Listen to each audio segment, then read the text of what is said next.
JKA, well, it's really little on my board docs, which is residency, non-residency tuition. So are we ready here for that, folks? Nobody's coming running.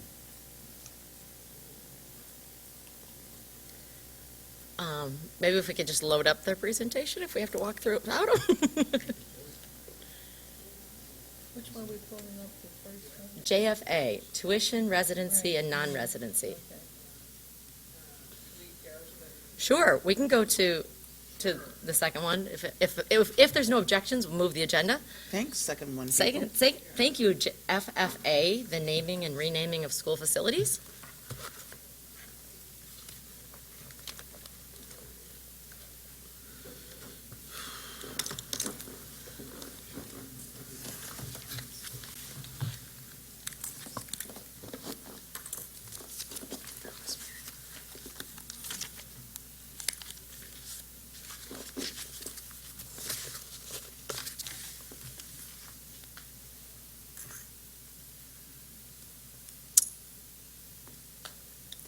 Go ahead, whenever you're ready, would you please introduce yourself so we have. Well, actually, can we have it switch to FFA, please? Sure, yes, Okay. FFA and the FFA regs. that Apologies would to be- the guys in the tech room. Thank you very There we much. Good afternoon. My name is Heather Nolan. I'm with the Office of Achievement and Accountability and serve as the Director of Knowledge Management. All right, Good afternoon. I am Ben Goldberg. I'm also with the Office of Achievement and Accountability. I am the Manager of Data Quality. So we'll be presenting to the Policy Committee on FFA and FFA-RA, which is the naming, renaming a school program and facility. All right, so the current policy that is in place of FFA has us set forth criteria that is considered for the renaming of an actual school facility, which is the brick and mortar of a school building, essentially.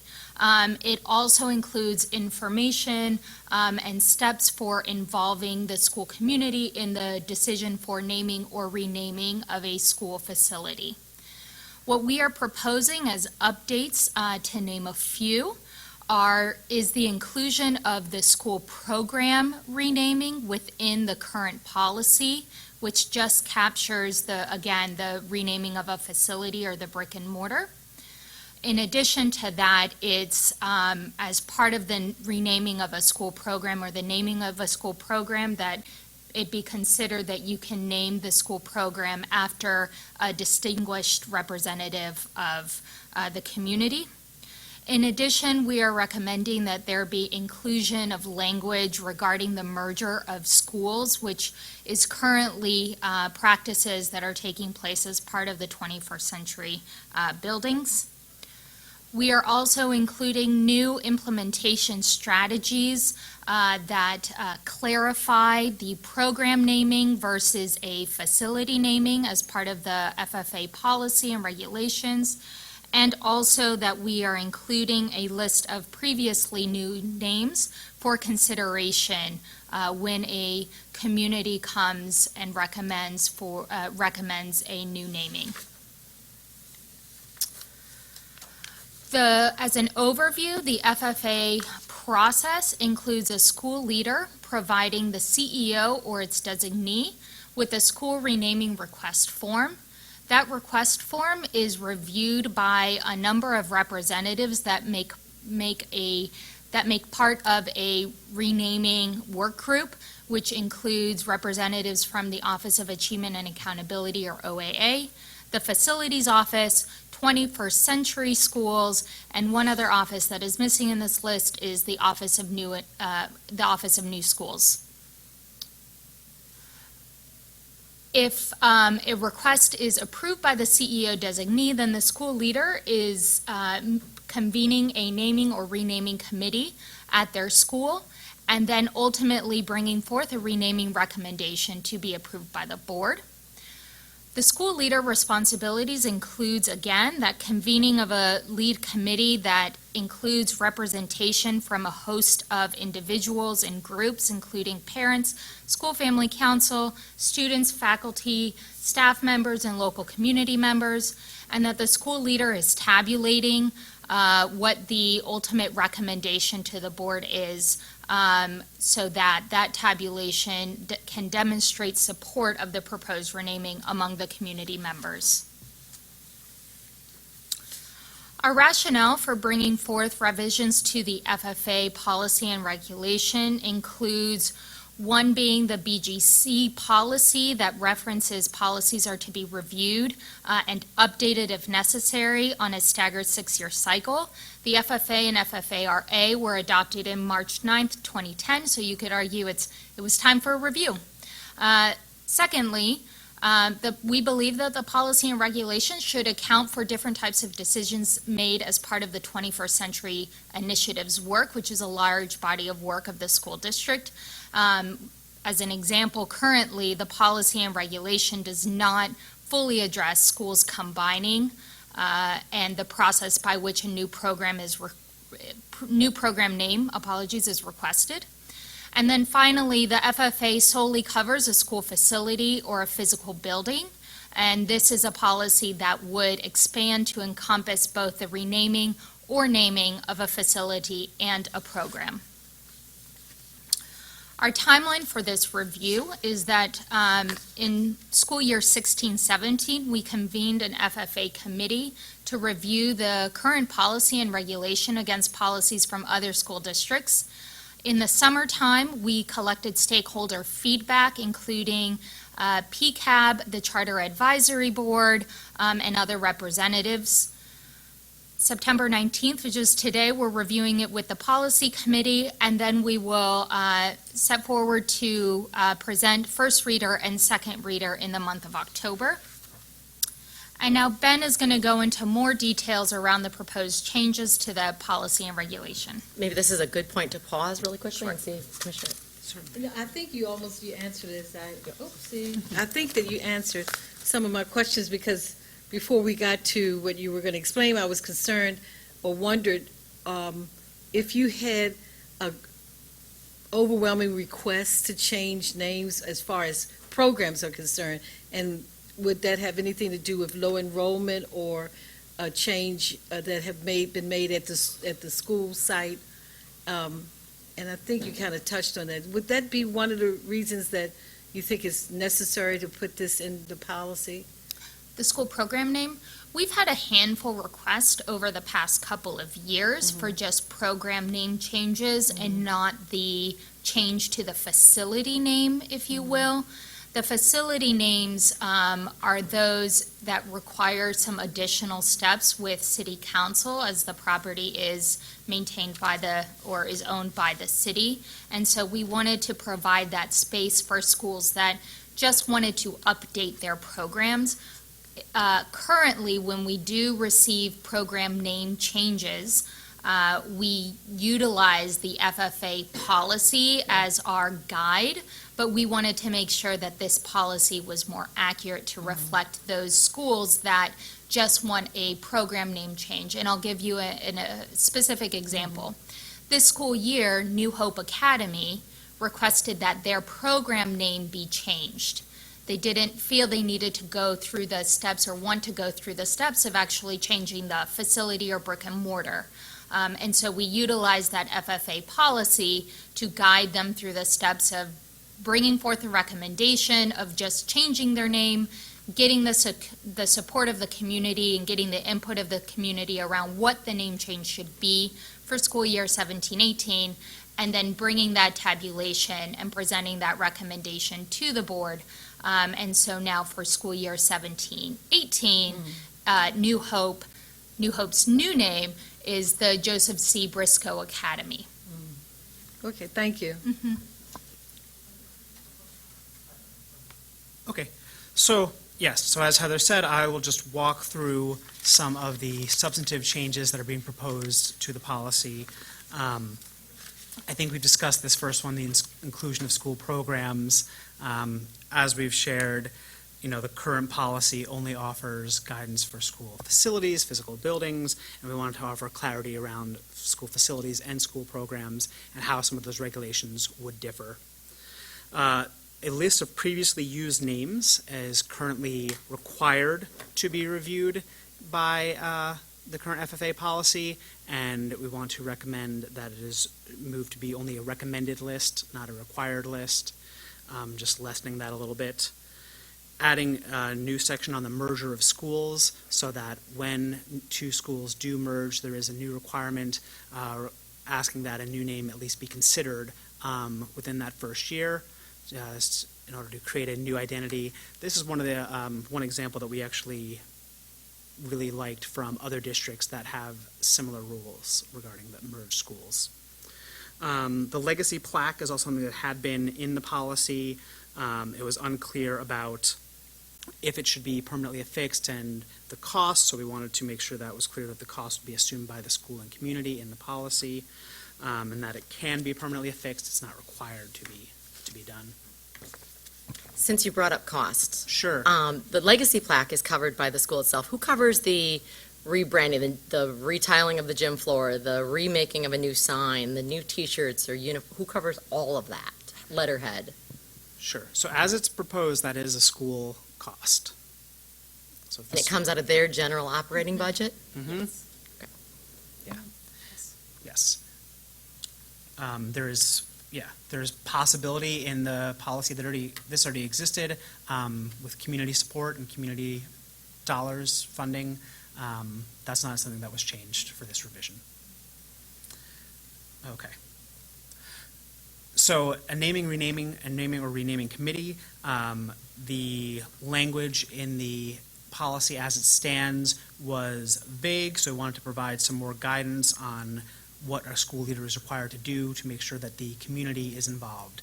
So requiring recommendations, community forums, and then a record of votes and participation so that we can have some record of the community support behind naming or renaming. We wanted to, in the proposal, expand who can initiate the request. It previously could only come directly from a school leader. Actually, it's a principal in the current policy. So broadening that so it could come from the Office of Engagement or an ILED or 21st Centuries. And then also broadening the definition of school leadership. So it's currently written to be principal. This is actually, we wanted to have more flexibility for operators from our contract and charter schools. Also an opportunity for, it could be an assistant principal, somebody else leading that work at the school level. So just as Heather mentioned, we were conducting stakeholder feedback over the course of the summer, so sharing a few pieces of feedback we received and how that was incorporated into the policy revisions. So PCAB was most interested in that school communities being involved and school leaders being able to demonstrate community requests, so that shows up in the more detailed regulation around community involvement. Principals wanted greater clarity, so that's why we tried to clarify and streamline those principal expectations, or school leader expectations, I should say, in the policy and regulation. And then the broader definition of school leadership that I was just referring to is something that the charter schools, the charter advisory group was interested in. So trying to be responsive there. So in terms of dissemination, sharing these with district staff supporting schools by email. We'll go back to our FFA Policy Review Committee and ask that group to also share the policy within their departments, as these are the offices that really touch this work and handle this work, and then share with principals through the Leadership Action Update. All right. Questions? Questions? Yeah, thank you. Thanks for jumping forward in the agenda as well. Couple questions. Well, first, a statement. So I work with Pinder Hughes Elementary Middle School in my daily work, and it's very confusing to have a school named Pinder Hughes and have a building named Pinder Hughes. As we know, the building named Pinder Hughes has been a homeless shelter for the tent city that was placed at the front of the mayor's office, and I'm glad that we're able to use the building for such purpose. Mm-hmm. However, there's been lots of confusion about what's happening and where food gets delivered, who's coming up for services, who's trying to get help. So I know that that's not you two directly having to address that. I just want to bring it up as an issue we think we need to resolve. And it might need to have a policy implication. I'm not sure, but I hear you on, do we need to do the work around going to city council and changing the actual physical building name? but it's become a very big issue if we keep the same school name as schools are merging into new buildings, and the old building holds the name. So we need to think about that and how much effort we need to put forward, because I think it could actually put children in danger potentially. People could lose resources. I mean, lots of things could happen, that we're not anticipating right now that are happening at this moment because of the dual naming of one place. So I'll go on after. No, I agree with you. I mean, I agree that that's a challenge, and it presents a challenge too internally, that sometimes we get confused about what we're talking about, or like Right. what bond, like if a bond is attached to a name, sometimes it's confusing as to which is it the building or is it the program that's Program, attached to. right. So it can cause confusion. I don't know how to address it exactly. I mean, again, because sometimes the building is no longer within our control. So, but when it's within our control, I mean, I suppose we could have something that indicates that were possible, or it's preferable that the building name and the school name are the same, or that we don't have duplication. Like, Yeah. we also have the issues, this is historical, I don't know why, but we have 2 Highland towns like that, you That's know. what I'm, So like, exactly. we shouldn't have duplicate names if we can avoid it. Yeah. So something about, maybe that would be in the reg about that, you know, we should avoid that give me some of the criteria of things that should be avoided, or goals that, you know, we should have, as much as possible, should have the building and the program name be the same. Yeah. And then we should avoid things like duplicative yeah. names. Well, is it on this question? Okay, go. So what you're requesting is that the school continues to be Alice Penderhughes, and the other building, It's actually William Penderhughes, Oh, William. but it doesn't matter to me what it ends up being. I'm just noting that it's Changing. causing confusion to have a building and a program named the exact same thing in different locations. okay. Even when you put in Google Maps, it's a catch-22 of which one you get. And I've got mentors coming to volunteer at the school, and they're going to the homeless shelter. You know, they're like, there's no kids here. You know what I mean? So we just need to be clear about what our names are. That's all. Yeah. And along those lines, in the regulations, something that says we're going to look at the portfolio. So we're going to look and make sure there's not Yes. a duplicate sounding or synonym, or even until we get the equity policy up and in place, a filter for, are we representing the community? Do we have an equitable amount of representation in our names? Yes, this person was amazing, but as far as underrepresented names in buildings, how does this fit into the whole of the system? And that could certainly include a neighborhood sort of scan of other names. You know, you're not going to have Safeway Elementary next to a Safeway grocery store. It just doesn't make sense. Okay, a couple of the questions. On slide 3, it is indicating that we're going to seek CEO approval for the renaming committee. I think this is a bit of an extra step that might not need to be there. So I get the idea of an outline of what the committee should look like, so we make sure there's a clear process in place for doing this. But what I get worried about is the bureaucracy holdup potential, and this is not a point of finger situation, it's just a matter of, why couldn't a school and a community just have a conversation and bring a proposal forward if they're interested in renaming? Why would they need to seek approval from the CEO to begin that conversation? That just seems extra to me. I don't know why that's necessary. Well, I think part of the challenge is that there's a lot of work that goes into the engagement around a name change, and if there is some reason why that wouldn't be entertained, I think that you'd want to know that up front. I mean, you guys might have other thinking that you want to flag for me, but Yeah, help me with, yeah. but you know, when we've done engagement around name changes before, that's an extensive process. It should be an extensive process. Names are really sensitive. Communities care about them. There's often some family member who's attached to the name that maybe it's a descendant of the person it was originally named for, or there's some historical reason why it was named that. So it's a very engaged process, and I think that the thinking is that we'd like to know up front if there's some reason why that wouldn't be entertained, like there's some historical reason why that name can't change. We don't want to have a whole acute engagement process and have it become a fait accompli, that, like, you know, that a name has to change when there's really good reasons why we really can't change that name. There may be some historical reason that they don't know, or something that they don't know. So before the process starts, if people get engaged in it, just a check to make sure that that makes sense. We agree that we're open to that idea. But like I said, there could be some historical reason why a name really, Just as an example, so in practice, right, it's been to review that the proposed name would meet all the requirements of the FFA policy before it goes out to the community. So an example, the policy currently requires that a school facility can only be named after a deceased individual, not a living individual. That's my next question. So that's currently in the policy already. So if a school came to us and said, we want to name it after a living individual, we We'd would have want to to say no correct right that now. and say, hold up, before they go to the community, go through the whole process, get the approval. There were actually recently, there's a recent example where there's Right. discussion around a living individual people wanted, and it was the policy that. Right, the policy But so this, we don't want prevents people to go way down a road to find out that something's not possible, that they've spent a lot of time and research and energy getting excited around something that's inconsistent with the policy. Or, or there's some, like I said, some historic context. Maybe they don't know there's another school in the district named that already, or that kind of thing. And I have a question that I'm concerned with. I'm still not clear why the CEO would have to have am I on the right track, last say in Oh, this the whole board has process? last say. No, I know the board, okay, I mean, before that. I'm not clear. You just talked about the historical factor and all that. This is before they start the process, so this is just coming to the CEO, or more realistically, it'd be the CEO's designee, to just let us know that you're starting this process, what you're thinking about, what some of the names are that you're thinking of changing, just for us to help vet So the that. CEO would be able to stop the process before it started? If, Is that for correct? example, if, like you said, they wanted to name the school something that was a violation of the policy, they could say, that wouldn't be allowed for these reasons, there's this criteria. Or if there was some, historical reason why, it didn't make sense to, there was some school where the name change really probably wasn't going to make sense. We could flag that for them. So I think that's why ultimately, whatever process the community goes through, then the final recommendation would come to the board, and the board is ultimately who decides. But it's like an initial vetting that, that this is something that, yes, makes sense for you to go forward and explore.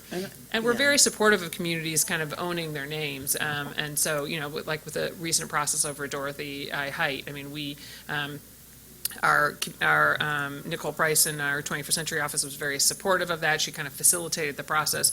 I mean, if a community, especially in 21st century, we're going to have a lot of these cases where there's two schools merging, and so there's different ways to handle that. And so we want a chance for the community to engage in that process and think about it if they decide that's what makes sense for them. So it's not like we're trying to create a barrier, but at the same time, we don't want a community engagement to go down a whole process that then later they find out there was some very initial basic thing that they hadn't considered. Just one more thing related to it. I think it's a great idea, but it has a lot to do with who the CEO, who's in an administrative seat at the time. And I'm really pleased with the fact you said that you review this process, every 6 years? The policy, so BCG has us or asks for the policies to be reviewed every 6 years. Right, you did say every 6 years. So I think it's a great idea, but it has a lot to do with who's in the seat and who's making the decisions, because it can become chaotic at some point. So I agree with it right now, at this point. So I'm not sure I do. I'm with you on the check-in before it comes before consideration, but I'm not sure why they could. So when you say they bring forward a name that already exists or have a conflict or something, they wouldn't have a name to bring forward if they hadn't convened a committee, right? I mean, I feel like you'd have to convene the committee before you could make an actual recommendation. So I'm just understanding why they couldn't have the committee form, whatever, and then whatever proposed recommendations they have would need to go to the CEO or designee before it comes before the board for double checking. That makes sense to me. I just feel like it's a superfluous, it's a stopgap in a community process that we don't necessarily need to be involved in. I mean, one thing, for example, what if somebody went through this whole process to say, we're going to rename a school after a company or something, that they have some partnership and they want to name a school over a company and they've made some commitment to the company. Like, we'd like to know if they're talking about, as I said, names are very important, so we also just need to know that there's a conversation going around a school. If somebody wants to change a historic name. Informing versus approval is different. So, I think, if I could jump in, It doesn't- Allison, it with says another it needs example that might make approval. this more clear, because this is the example that came to my mind. Say a family or an estate wanted to donate $15 million to a school in exchange for naming that school after that person. That may or may not be a public thing that the principal knows, or 10 years down the road, the staff knows. They decide they want to change their name, they just need to put in a call and say, hey, we're thinking about changing our name. Are there any legal or historical reasons why we shouldn't? The CEO's designee says, give me 15 days or whatever to check in with the lawyers and check in to make sure, then yes, go ahead and convene your committee, or don't. exactly right, Both because of- you but could have both of your signed an examples agreement at that, we could have a signed agreement that says you cannot change that And name. it could be anonymous, that you can't say somebody gave us this. But you know. that But both of doesn't- your okay, examples go ahead. are sharing information. Neither one of them are requesting approval, and I just get nervous. And I'm 100% with you, Michelle, on this. I'm with you. Dr. on this. Santelises would let a community conversation go on for days, and I appreciate that. What my concern is she's gone 2-3 years from now. We have a CEO who says, we're not doing any name changes, we're not having any committees. That's what my concern is. It's not questioning current administration, it's questioning process and allowing community to have an organic process with schools that come back. There needs to be obviously some kind of checking and some kind of sharing, but to allow a CEO to stop a process before it starts concerns me. So maybe the way we word this, again, I'm not even, approval isn't even the biggest issue, it's just that I don't want the process to be stopped.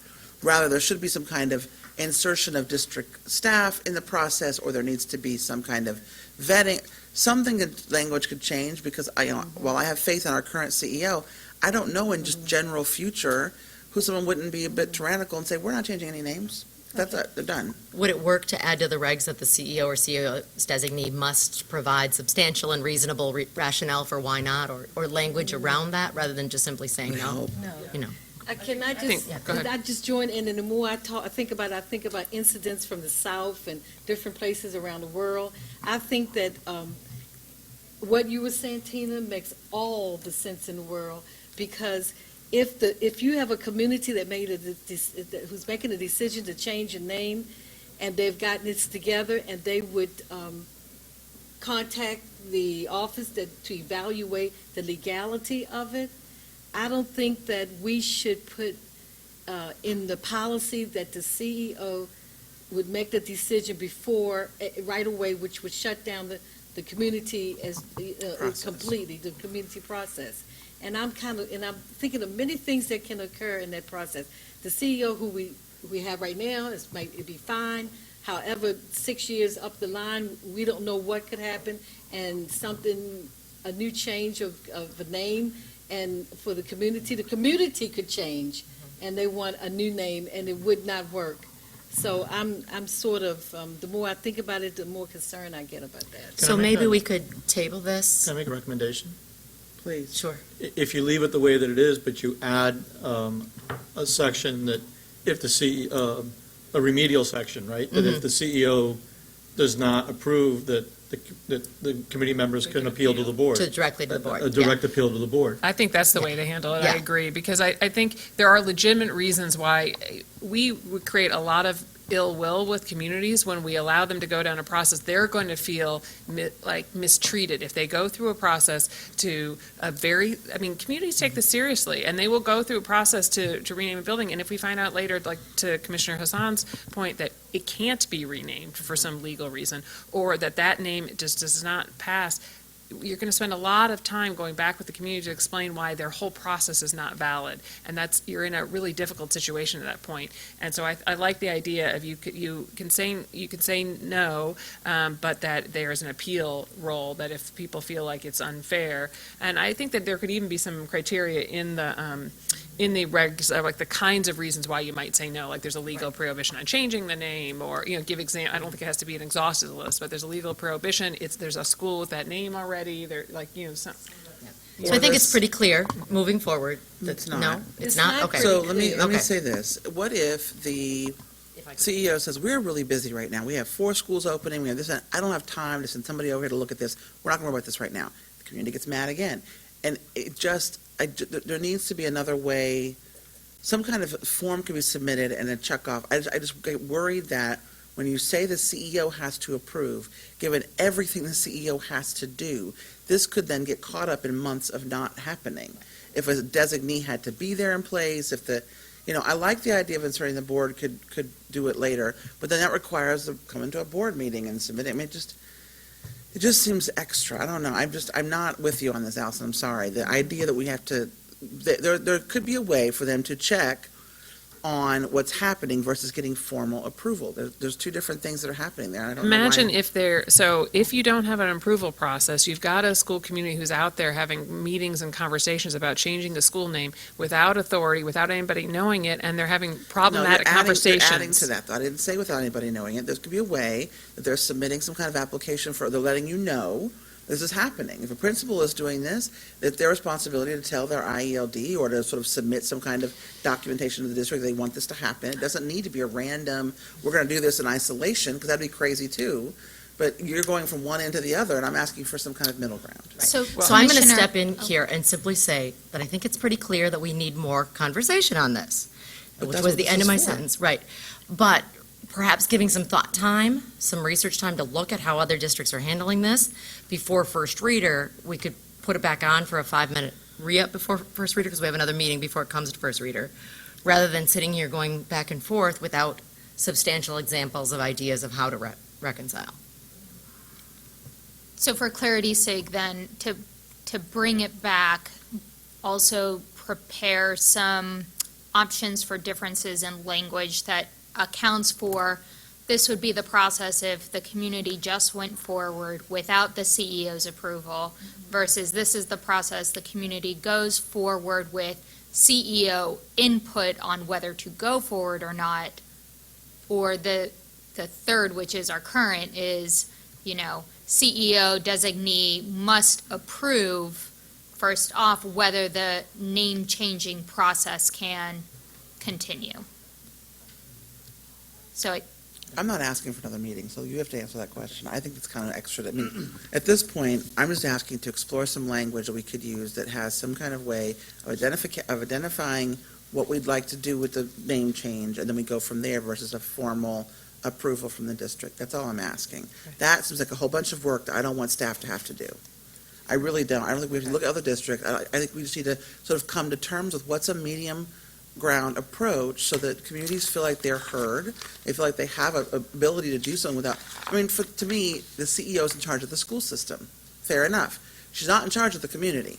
And if the community wants to have a meeting about changing the name of a school, they can actually do that in their own community meeting and not even engage the school system. So why not be good faith partners in this and think about a way to genuinely engage community, have a process to inform the district of what's happening without seeking approval? Because to me, as a community partner, and I've worked in community for a lot of years, that to me is a shutdown conversation, because they think of the district as being bureaucratic, as taking a long time to get anything accomplished, as we have a lot to do besides naming of schools. There has to be a medium ground we can find where a community can have their genuine organic process and still inform us of what's happening. And maybe then the IELD or somebody steps into one of the meetings to make sure that the regs are right or whatever. But there's got to be some way to do this. So we do have as part of the FFARA, and what's mentioned up there is we do have the addition now of this renaming request form. I think what we could, which is what the school leader provides We'll have to submit. to the CEO designee, right? Because in prior years, or just in this past year, it was a very informal email Yep. from a principal or whomever to someone in the school district wondering how to even start this process, saying, hey, I want to rename my school program, right? And we engage in asking clarifying questions. Program, is it the facility? What is it? I wonder then in this document, if then the bottom part, we have an amendment here that says CEO feedback or CEO/designee consideration that is then sent back to the school as part of their, considerations when they're assembling, right? So the amended language then in the policy to the third bullet would read, CEO designee provides feedback on the community's plan for renaming as part of Or consideration. plan for gathering, because it's not even, they might not even have a plan for naming yet, right? They So- might not have a plan for naming, but just considerations prior to. Because some principals approach it as, wow, we've talked internally as a school and we want to change the name. Other principals approach it as, I've already involved my community, I've heard back from my community, and we want a name change. So Either way, everyone's in a either different way, stage of it. yeah. But it sounds like we at least want a comment box that gives the school or whoever the requester is, the feedback from district office on the considerations. And that those considerations should be looked at when they're moving forward with assembling the community. to me, that's everything. I know it sounds subtle and it doesn't sound like it's a big change, but it's not seeking approval. It's being considerate of district policy to submit that and then get feedback on it. Makes total sense to me. Okay. So I don't think we need, unless Michelle is still upset about this, I just, the word approval and community don't go together for me very Got it. well. I'm not upset about it. You hit it right on the head. I agree with everything you said. I believe we should give the community the opportunity, the people who live in the community, the opportunity to present their concerns. And then after they present their concerns, because they do not have permission to proceed. They have permission to present their concerns. And then after that's done, then we go the next step after that. That was my I think it's concern. a great solution. I think there should be something in there about the amount of time by which That would that be helpful, amount of too. time for the school system to reply, because I think. There is already, so in the regulations, we say 30 days. So Okay. within 30 days of receiving this form, we provide a response. Okay. And I think it should be that the school, the naming committee has to wait for that response too, because I think the I think that's challenge fine, is too. that, And I would even say 45 days is fine. My issue is not that we have to be so expedient. I just don't want to sit on somebody's desk. that's reasonable. I think, 30 or 45 days makes sense, but they should have the information so that they're not going down a road that just Yep. doesn't make And any they should sense, and they're going to be convene once the frustrated later. document comes back, yeah. No problem. Excellent. Any other questions on this? Just two quick ones. One, deceased only, I don't know if I have an issue with this, but I was asking why. Because I know we have the Nancy Grasmick State School District I building. think She's- generally, I know that the federal government, that's often the case too. The feeling is that you don't know somebody's whole life, and if something happens later, something could potentially embarrassing happen Makes later, sense. then you'll be pretty sorry that you named it after the person if there's some very unpleasant thing that happens later with that person is. That makes sense. Last quick question. I'm just curious why OAA is doing this policy. It seems strange to me. You love seeing us, don't you? Oh, I love you guys, but like, So it's you know, part this of has nothing to do with knowledge data. management, so it's Okay. part of knowledge, so there's an Office of Knowledge Management that's supposed to control the flow of information, and so naming of schools is part of knowledge management. Okay. So we maintain as a district office, it's morphed a bit, as the original authors of this was the operations office, back in 2000. And then in 2007, I think we started with, there was the creation of the knowledge management department. So part of the data quality team's work is maintaining the official school list. And as such, Thank you. OAA really needs to be apprised of Yep. who is named what in what facility and what name and grade served and things like that, because it has implications for state reporting, as well as our own district reporting. And so we really serve as that hub or connector around the official school names, but through this policy and outlining it in the regulations, we've also been able to more clearly articulate roles of other offices in this, so that while we own the official school list, there are other interested and more connected bodies that own components of this process. And we want to make Makes sure that total sense. ownership and an accountability is held Yeah. with those other offices. That makes total sense. You could see this sitting in like 4 different offices, but It- I it get really does. I totally get it. Thank you. I'd just like to make one recommendation on the FFA RA Form 1. If it doesn't say where this form has to be submitted on the form itself. And I think that if you just added that information, it makes it a lot easier. We see this with appeals and hearings. People submit the form to the wrong place, but because the form itself says where it goes, we're able to deal with that situation a lot easier. Okay, thank you. And I have one question that is beyond the scope of this, but since it's been sitting on your desks, perhaps there's conversation around it. Is there any conversation about reviewing current school names to assess if we've got anything that maybe should be renamed? Like Confederate names or any sort of other Christopher Columbus school, things along those lines that might have some real historical value, I know. But I just want to throw it out there as something that, at AJ's mad at me. and Italian, you know. Right. He's still lost. Unfortunately, I we mean- should celebrate Columbus Day. Yes. So anyway, just wondering if that's happening, and if not, just to maybe put a little bug. Great. in people's- Will do.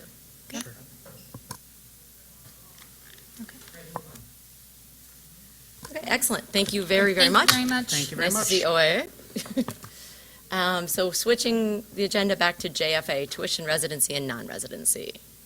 Do we have those presenters here now? Sweet.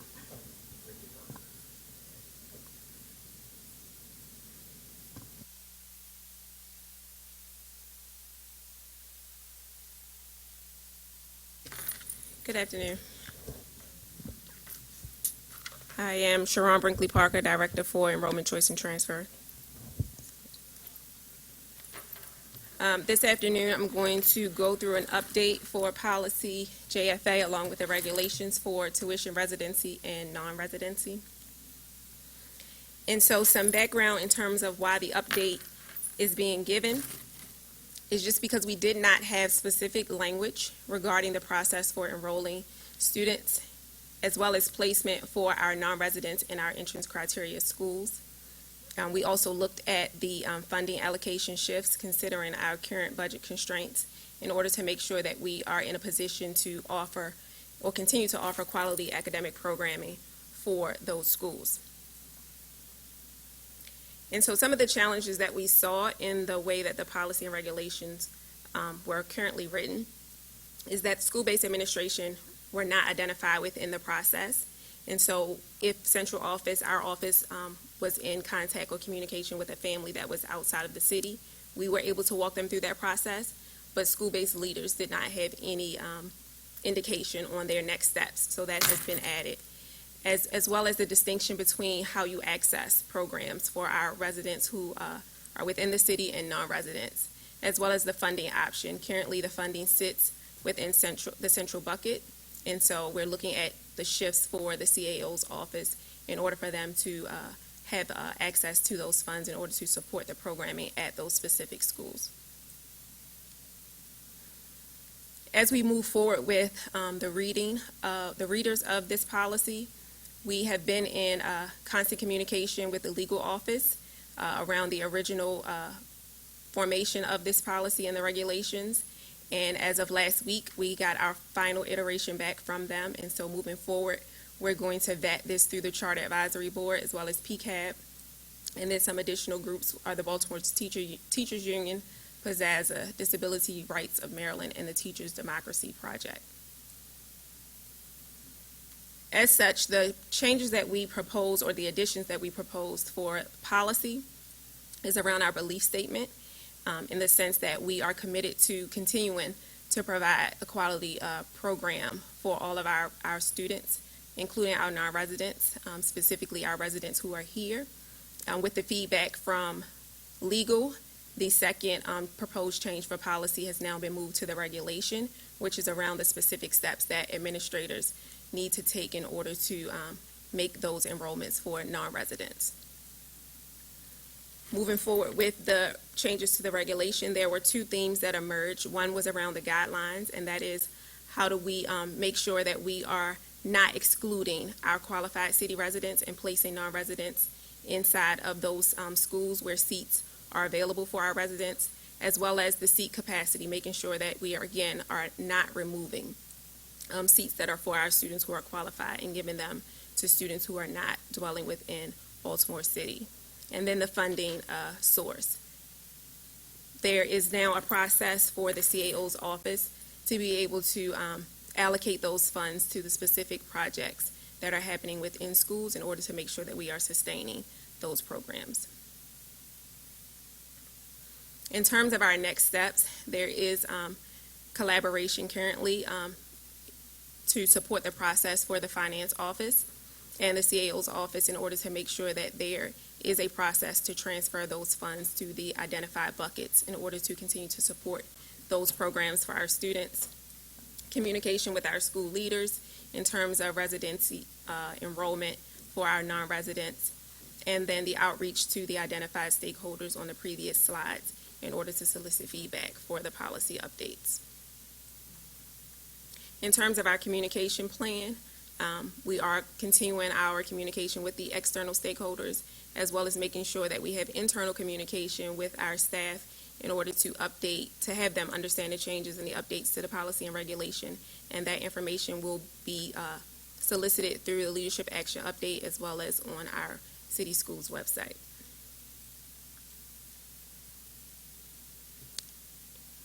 Any questions?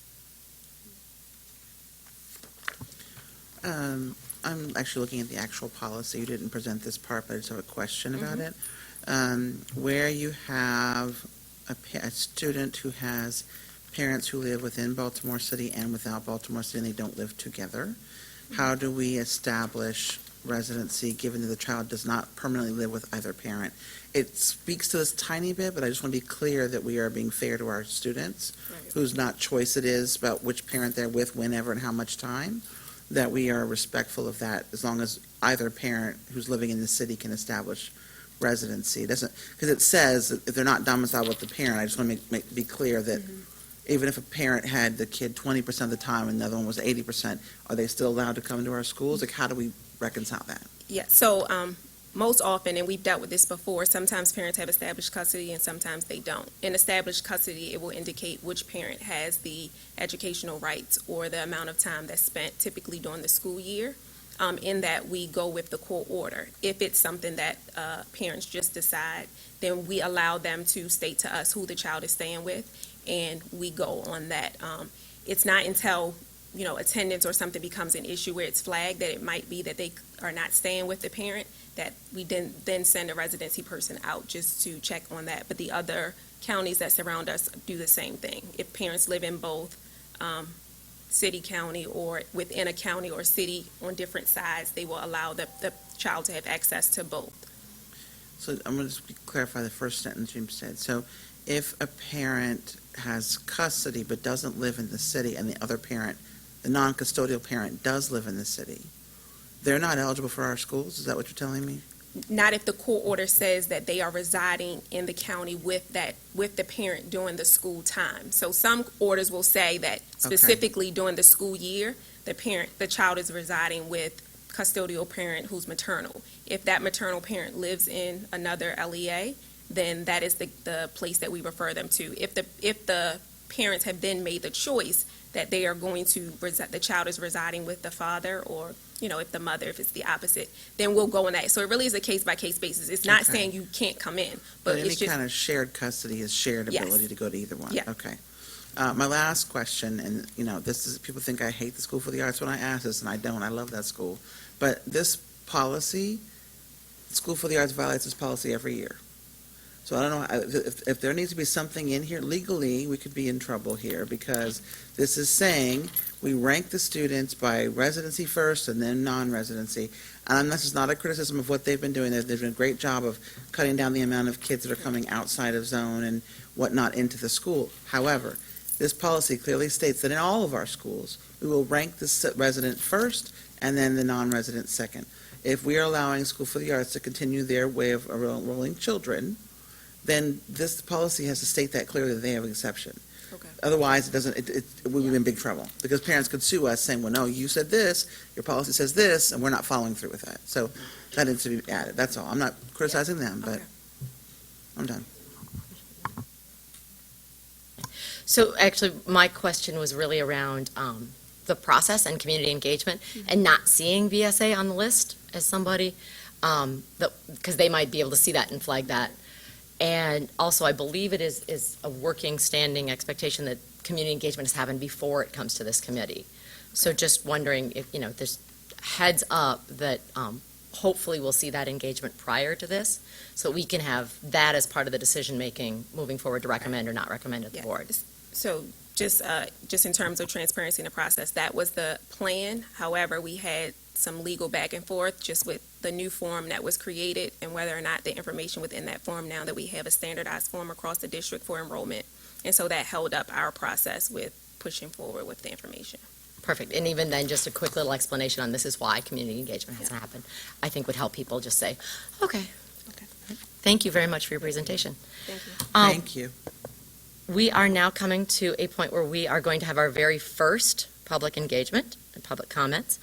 Just as a quick reminder, first off, thank you for those of you who had applied to present last meeting, and you understand that with a committee of 4, open meeting rules say unless we have 3 of us here, we can't hold the meeting.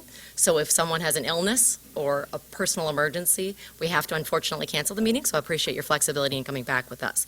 Also, as a reminder, we have 3 minutes from the time you begin your presentation, and we will sit patiently and listen, and then if we have any questions or comments afterwards, we'll bring that in. So inviting, oh, yes, I'm sorry, and if you want to sign up for the community outside of this viewing room or here, that the window to sign up for public comment on policy meetings begins on Thursday, the week prior to the meeting, and ends at 5 p.m. on Monday, the week of the meeting. And beginning, now that we're getting some folks, we're going to have to start really enforcing that in order to ensure that we and staff can be prepared to address any needs that are brought up. All right, so Ms. Mooney, would you like to join us?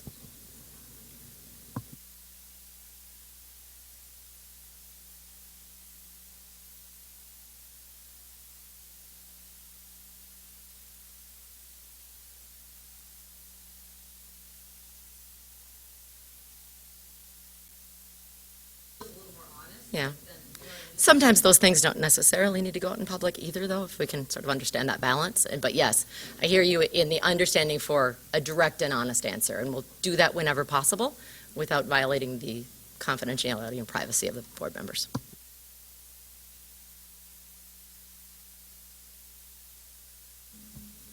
My comments are about what was scheduled to be discussed at the one that was canceled. So I wanted to start by thanking you for taking on the challenge of developing a clear and thorough policy regarding discriminatory acts toward protected groups of students in our district. Such a policy is by nature reactive, and in a few minutes, some other speakers are going to address why it's therefore insufficient for creating safe and productive school communities. But we do agree that clear and thorough policies and procedures are necessary. So just looking at the draft that was proposed on July 18th, there were some clarity issues and process issues. So to start with the clarity issues, and I have a couple copies of this if you wanted, but to an educated lay reader, it's unclear what the relationship is between JBA and JBB. So seems to be a lot of repetition between the two, and possibly some gaps. So like there's a reporting form attached to JBA, but not JBB. JBB, the policy about sex-based discrimination, never actually defines sex-based discrimination except with the phrase including sexual harassment and sexual violence. So it seems that possibly the rest of the definition is in another section, but it's a little unclear. JBB contains definitions that are incorrect or unclear, and that to me is like one of the biggest concerns. So we strongly suggest using definitions in either GLSEN's model district policy on transgender and gender nonconforming students or the Maryland State Department of Education's guidelines for gender identity and non-discrimination. And I have links to those as well here. Furthermore, it's unclear whether the non-discrimination policy is intended to encourage or require reporting of every discriminatory slur, or only if the student who's being discriminated against says that they want to proceed with a report. So, for example, we hear a lot of like name calling, but we address it within the school. Would we have to report that to North Avenue every time that there was a word used against someone? So it's unclear whether that would be required. And lastly, for clarity issues, the draft policy just would require a really thorough copy edit because there are just a bunch of things that made it really hard to understand. As far as the process, it's unclear how these policies would be known to students and staff.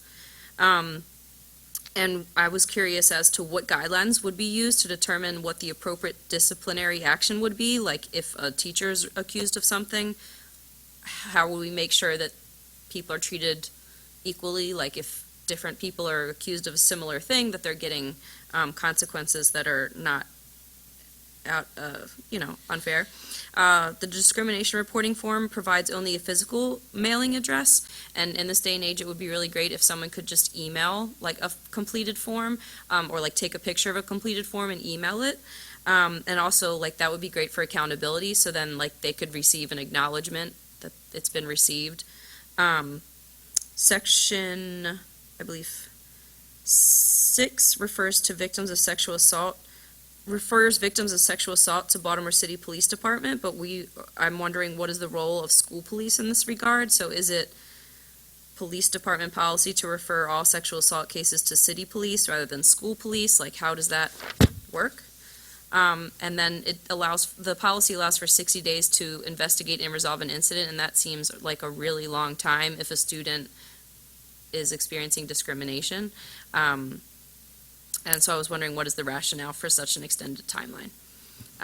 So I'm sure Jabari, as Executive Director of GLSEN, is going to talk more about this, but we'd really encourage a rights-oriented policy. So like one of our biggest things is that with the non-discrimination policy, there's very little language to describe the rights or expectations of what appropriate behavior is. So a lot of the protected classes are not well understood by general student and staff populations. So if they don't know, if students whose sexual orientation or gender identity or gender expression don't match the mainstream, and they're facing discrimination, a lot of people don't even know that what they're saying can be hurtful or isn't the right thing to say. So it would be great to provide. Thank you. Yeah, so Proactive. far, everything has been really, really, really informative. If you have them written down, I hate cutting off, especially with only That's 3 fine. of us. But don't leave yet. But I just want to make sure that if we don't have a process to it, then it's unfair if I let other people sure. talk twice as much. What's that? It's on board docs? Yeah, perfect, thank you. So anyway, I just want to make sure that we follow Sure. some protocol so it doesn't get crazy in Yeah. the future, with all due respect to the 3 of you who are here as our champion starters. No problem. Commissioner Hubbard, I think, has a question Yeah. for you. It was just a comment. I appreciate the comments directly. So it's a question for Allison, and then I'll come back to you. I went back to the policy presentation we had a board meeting where this was actually presented in the evening, so we had a quick discussion about this then, but I appreciate you flagging sort of, it didn't feel all right to me, and so I'm glad that I'm hearing some of this and some of that needs to be worked through, so I appreciate that. This says on slide 18, Allison, that it was sent for community review, but we actually don't have what the community review did, or was it done, or was that incorporated? All I know is it was sent for community review. So this is part of the community review process, obviously, but do you have any more information about that? So I don't know exactly what comments they took or didn't, but we can certainly add a slide that indicates like what they heard back from community and then That'd how be they helpful. treated the Yeah. various comments they received. And then you've pointed out so many things that I didn't even catch, but one of the things that I was personally concerned about that I emailed AJ and I asked in the meeting was under discrimination, and I'm not even going to say the right words here because I don't even have all the right language, but it talked about sex discrimination, but it doesn't talk about anything else. And what do we mean by sex? Because when in 1970, that meant something, and it means something different now. And so I'd asked that they work on that and figure out different language, that they incorporate all of trans, gender nonconforming, all that stuff in that language so that it's included. But I think you flagged some of the things I think we should make sure that they pay attention to and sort of insert as well. So I just want to say thank you, because I appreciate You're welcome. all of this. No problem. Do you want to? No, I'm good. All right, thank you very much. Thanks. Appreciate it. Mr. Lyles? I'm sorry, Oh. if I can, the document that Ms. Mooney provided, I did get it today, and I was able to post it during the meeting. So it's available for anyone in the public or the board wants to see it. It's in the public section of board docs for today's meeting. And as a little preamble for you, Mr. Lyles, sorry, when we had this conversation, I mentioned GLSEN by name as a suggestion for a resource to go to for help with Wonderful. language. So I appreciate your being here, as well as the work that you're doing on behalf of young people. Absolutely. We're looking forward to working with you, and the documents that I mentioned I will send so that you have them electronically. Thank you so much. Good afternoon. My name is Jabari Lyles. I'm Executive Director of GLSEN Maryland.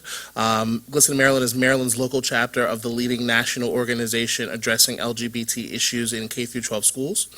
I'm here today to urge this body to draft and pass a comprehensive policy protecting specifically transgender and gender nonconforming students. While policies JBA and JBB take important steps in protecting all students from discrimination, there is an urgent need for a policy that speaks directly to the unique needs and scenarios involving transgender and gender nonconforming youth. We know, according to GLSEN research, that 82% of LGBT students here in Maryland hear negative remarks about gender expression, and 28% of these youth hear remarks from adults, school staff in the buildings. 64% of LGBT youth in Maryland hear negative remarks specifically about transgender people. 48%, which is almost half of transgender students in Maryland, are prohibited from using their preferred name and gender pronoun in school. Victimization of LGBT youth has serious effects, not only on mental and physical health, but also academic achievement. According to the National School Climate Survey, almost 1/3 of LGBTQ youth reported missing at least one day of school due to bullying and harassment in the previous month. 10% missing over 4 days in the previous month. We are all aware of the tremendous effect attendance has on student achievement. Here in Baltimore, lesbian, gay, and bisexual students are over twice as likely than heterosexual students to be bullied in school or online. They are 3 times as likely to be kicked out of their homes, to run away, or to be abandoned, and they're also 3 times as likely to consider suicide and to make an actual plan. LGBT youth deserve peace and safety in Baltimore schools. We commit to working with Baltimore City Public Schools to develop a policy and other strategies to protect these youth. We are asking for a policy that specifically addresses pronoun and name usage, bathroom and locker room usage, school uniforms, field trips, athletics, and other gendered practices, as well as training for teachers, which we are happy to provide free of charge. You may remember we held our rally here, and we spoke at the board meeting back in March and invited some of our young people to speak. Then members of the board vowed to work with us to assure LGBT youth are protected. We are ready to partner with you immediately. There are several model policies. We can point to the great policy that was recently passed in Frederick County, as well as the GLSEN model policy, the model policy and guidelines put forth by MSDE, which we were co-authors on. So there are plenty of resources and model policies that we can point to. We just want to work with you all to make sure that we have the policy in place. Right now, Frederick County is taking the lead in Maryland, and we think that Baltimore City should be jumping on this. This is a national conversation, making sure that we have policies to protect LGBT, but particularly transgender youth. Thank you so much for your time. Thank you. Okay, Commissioner Bondino? Thank you. You just mentioned that you presented in March of this year and made a request to work with the school system. After our event in March, we were contacted by the board that Okay. said, we are willing to work with you. We're formulating a statement. We haven't actually received a statement quite yet, Okay. but we're still really optimistic about the possibility of working So together. since March, you haven't received? Okay. No. Thank you. Shall I cover? So I just want to clarify what your request is. You had lots of data, and I appreciate that.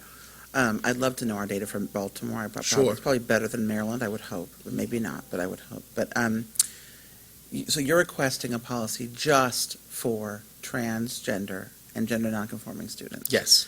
That does not include the entire LGBTQ community. So Well, you're saying that these two policies that we have here Right. would meet the needs for the general LGBTQ community as well as other forms of discrimination in the city. But you're saying separate policy for trans. Is that what I'm hearing you say? Yes, we recognize that some transgender youth do identify as lesbian, gay, bisexual, but we know that when it comes to sex discrimination, but also unique situations where transgender students are implicated vis-a-vis pronoun use, gender practices, bathroom use, that there needs to be more specific terminology and guidelines that JBA or JBB do not Would address. include, okay. And you have provided a list of those things you think need to be carefully under Absolutely. consideration for that policy. That's actually really helpful. You brought up something that I've thought about several times, and that's uniforms and requirement of what people have to wear at school, especially a boy versus a girl uniform. Sure. So I appreciate you saying that. I actually would advocate that we think through this policy, think through how we do a separate policy for that. It has nothing to do with JBA and JBB. I think it's a whole separate conversation. I actually agree. Yes. 100%. But we would need staff to help us begin to generate the policy and also a community of folks to help us think through what needs to be there. But I don't think it's a big lift, especially if we have a policy from another district that we can use as an example for this. Yes, it's a great policy. And it will have implications, though, for athletic eligibility policies and Absolutely. commencement ceremonies. Yep. Where they have sort of the the very gendered traditions. Yep, and the Frederick policy addresses all of that, as well as the GLSEN model policy and the MSDE guidance. Perfect. So, excellent. Well, we look forward to seeing you from this angle again Great. often. Thank you so much. Appreciate it. Yeah, thank you for presenting. All right, and Ms. Atkinson.